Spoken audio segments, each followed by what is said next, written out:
Bismillahirrahmanirrahim. Assalamualaikum warahmatullahi wabarakatuh. Perkenalkan, kami dari kelompok 3 di sini mau menjelaskan makalah kami yang berjudul Kerentanan terhadap Krisis Ekonomi. Nah, di sini saya akan menjelaskan tentang pengertian kerentanan. Kerentanan merupakan suatu kondisi dari suatu komunikasi masyarakat yang mengarah atau menyebabkan ketidakmampuan dalam menghadapi ancaman bahaya.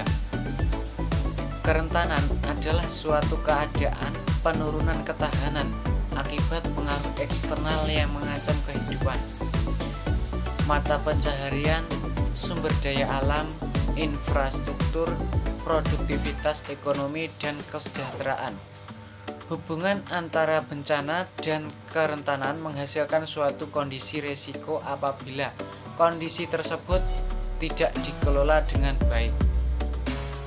Berdasarkan Bakornas, kerentanan adalah sekumpulan kondisi atau suatu akibat keadaan, faktor fisik, sosial, ekonomi, dan lingkungan yang berpengaruh buruk terhadap upaya-upaya pencegahan dan penanggulangan bencana. Nah, sedangkan menurut Guillaume mendefinisikan kerentanan ekonomi itu dari sebuah negara dengan risiko kehancuran ekonomi atau terhentinya pembangunan ekonomi yang dihadapi negara itu disebabkan oleh goncangan eksogen. Menurut Guillaume, ada dua jenis goncangan eksogen atau dua sumber utama dari kerentanan itu. Yang pertama bencana dan yang kedua yaitu perdagangan. Kerentanan ekonomi menggambarkan suatu kondisi tingkat kerapuhan ekonomi dalam menghadapi ancaman bahaya.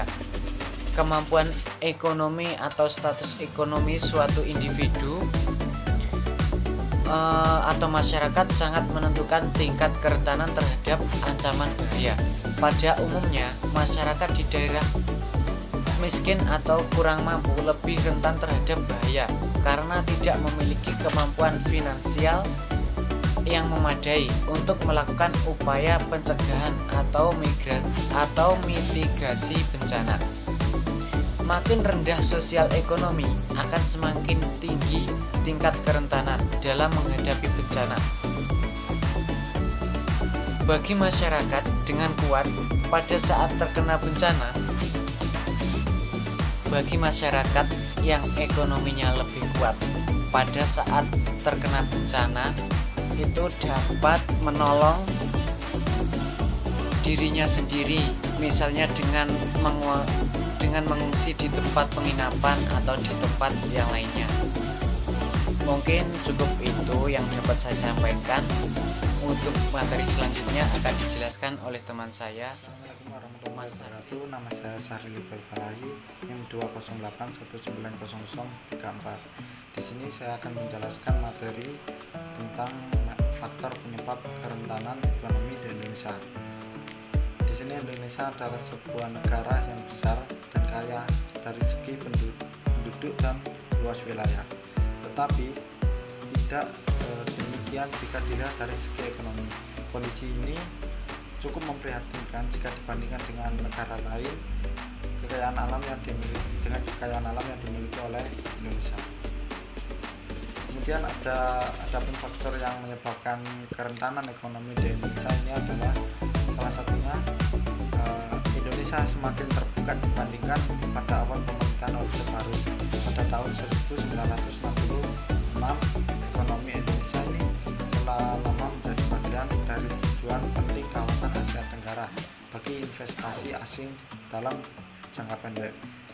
Maka Indonesia menjadi sangat rentan terhadap pelarian modal dari IDN ketika krisis tahun 1997 sampai 1998.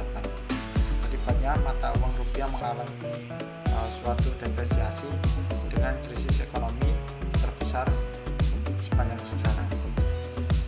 Kemudian poin 2, ekspor komoditi primer yang dilakukan Indonesia di tengah laju yang menurun seperti pertambangan dan pertanian.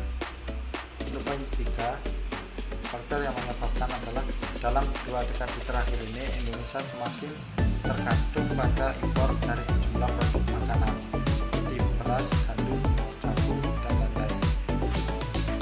Poin 4, 20 tahun belakangan ini banyak sekali TKI terutama wanita yang bekerja di luar negeri, sehingga pembangunan ekonomi sangat bergantung pada pengiriman uang dari TKI di luar negeri.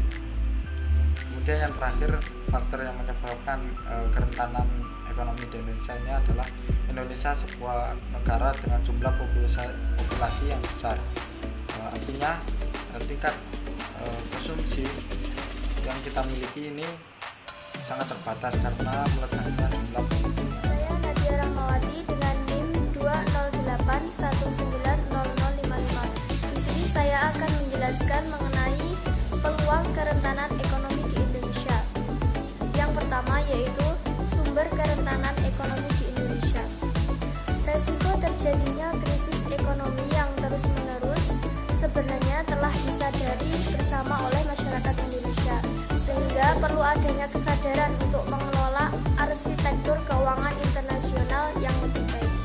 Pada tahun 2004, ada sejumlah alasan mengapa perekonomian Indonesia sangat rentan terhadap krisis ekonomi. Krisis yang dialami Indonesia di bidang ekonomi cukup banyak, misalnya krisis produksi, krisis perbankan, krisis nilai tukar, krisis perdagangan, dan juga krisis modal. Berikut penjelasannya. Yang pertama yaitu perekonomian Indonesia semakin terbuka jika dibandingkan dengan awal pemerintahan Orde Baru pada tahun 1996. Nah, kondisi ini telah mengakibatkan perekonomian Indonesia terintegrasi dengan perekonomian dunia. Yang kedua, Indonesia masih tergantung pada ekspor dari luar negeri seperti komoditi primer yaitu pertambangan dan pertanian. Yang ketiga, dalam 2 dekade terakhir Indonesia semakin tergantung pada impor dari sejumlah produk makanan penting, diantaranya garam, beras, jagung, daging, sayur-sayuran, dan juga buah-buahan. Selanjutnya yaitu solusi apakah yang tepat untuk mengatasi krisis ekonomi yang terjadi di Indonesia? Ada beberapa struktur ekonomi yang perlu dibangun agar lebih kuat terhadap guncangan krisis ekonomi, diantaranya yang pertama yaitu mengurangi ketergantungan impor terhadap komoditas-komoditas yang sangat strategis, misalnya komoditas pangan dan komoditas energi. Komoditas pangan sendiri terdiri dari beras, gandum, jagung, gula, dan lain-lain. Kemudian komoditas energi seperti halnya minyak dan juga gas. Yang kedua, mengurangi ketergantungan pada ekspor komoditi atau bahan mentah. Yang ketiga, menjaga agar perkembangan sektor keuangan beriringan dengan berkembangnya sektor real. Kondisi ini tercipta apabila sinergi pemangku kebijakan fiskal dan juga pemangku kebijakan moneter dilakukan lebih erat lagi. Nah, untuk mencegah terjadinya krisis ekonomi perlu adanya tindakan. Demikian penjelasan dari kelompok 3. Apabila ada kurang dan lebihnya kami mohon maaf yang sebesar-besarnya. Wassalamualaikum warahmatullahi wabarakatuh.